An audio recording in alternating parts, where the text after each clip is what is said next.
So first, let's start off with the basics. There are three types of lines: parallel lines, perpendicular lines, and skew lines. Now we're going to move on to angles. The corresponding angles postulated are basically two angles that have corresponding positions. So as a result, this means that B and D are congruent.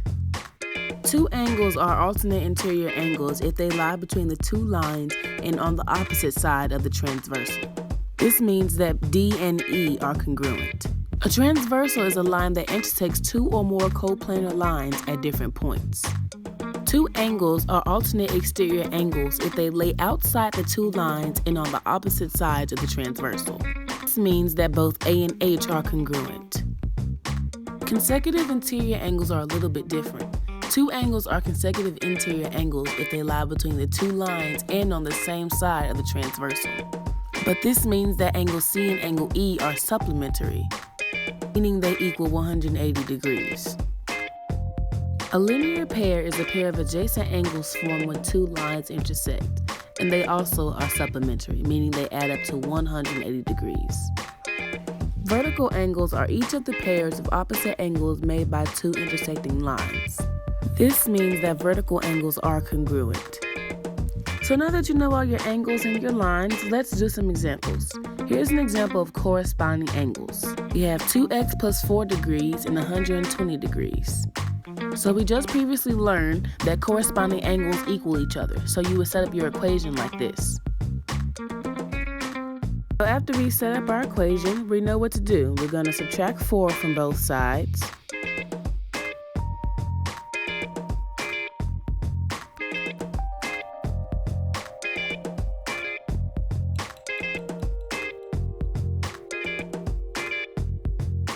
And that's going to leave us with 2x equals 116 degrees. So now we have to get the x by itself. So we're going to do that by dividing the 2 by both sides.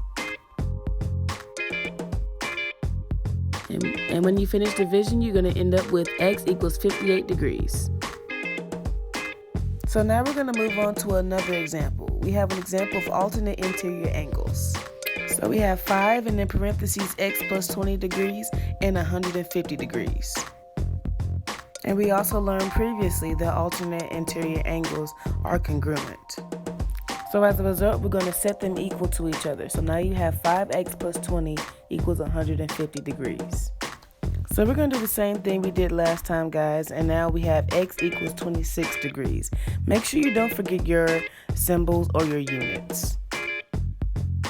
So now we have an example of alternate exterior angles.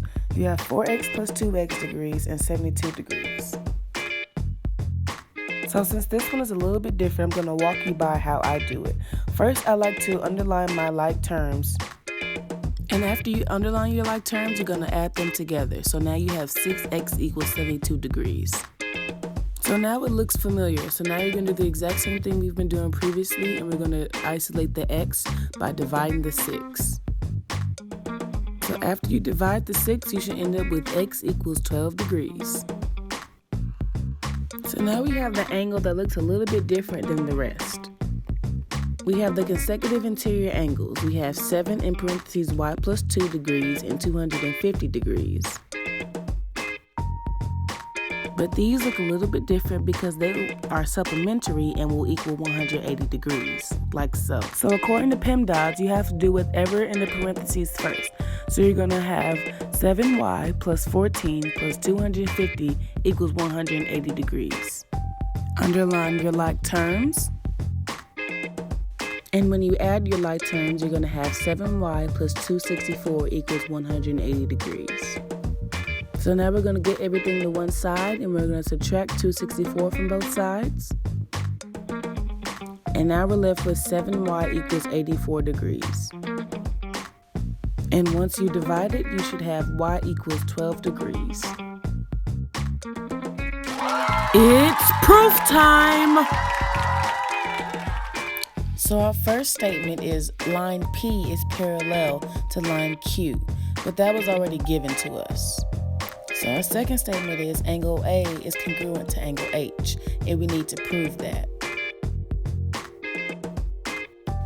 So if we go over and look at angle A and look at angle H, we can guess that our reason will be the alternate exterior angles theorem. So now we have our third statement, and it's angle A and angle B are verticals. Now we have to find our reason.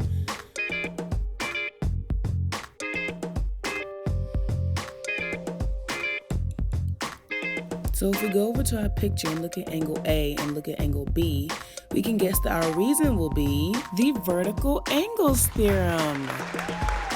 Thank you guys, thank you so much. So now we have our fourth statement, angle D is congruent to angle F and it equals 180 degrees. So if we look at angle D and angle F, we can guess that our reason will be the consecutive interior angles theorem.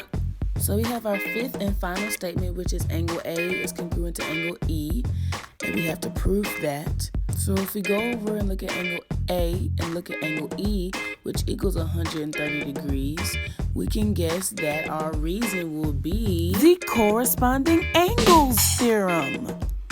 Thank you guys so much for watching. Bye.